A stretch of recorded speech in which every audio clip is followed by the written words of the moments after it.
Guys, ini dia hasil ular kita tadi guys. Kita sudah operet-operet dia punya kulit, buang dia punya kulit. Nah, tinggal inilah hasilnya. Oke, mantap. Petang ini kita akan pergi cek jerat ayam hutan yang kita buat. Kita cek sebelah sini.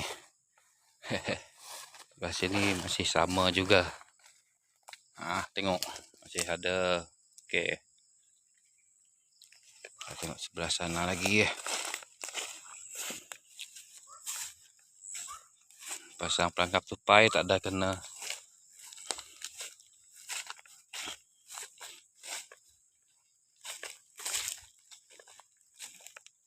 Sebelah sini, oh masih ada sama juga. Sebelah sini.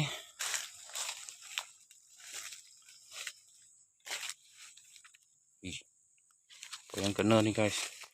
Tak ada sini. Wah, walah nih. Aduh, kena ular guys. Kena ular sawah guys. Waduh. Jerat kena ular sawah.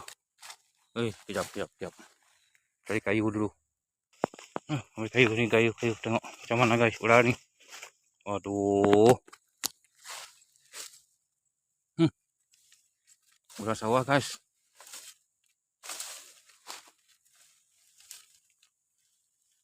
Panjang nih. Kita tak terlepas punya, dia kena jerat. Waduh, kemana mau ambil nih guys? Kemana mau ambil nih? Ini kepala mana sih?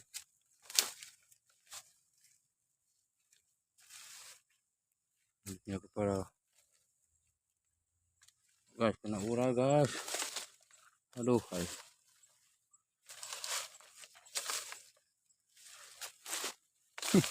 Ini guys, guys. Macam mana mau ambil nih guys? Mau kasih potong dia punya kepala. Mau kasih mati dah. Ya, nanti mau cari.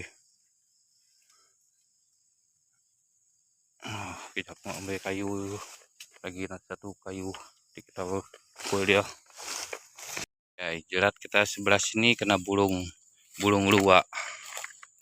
Hahaha, tengok, wah besar juga bulung luak nih. Tapi ini mungkin kita lepaskan aja lah bulung nih.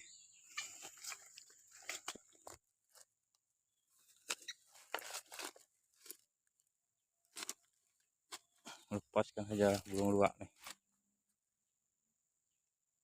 Bulung luak tadi kita lepaskan.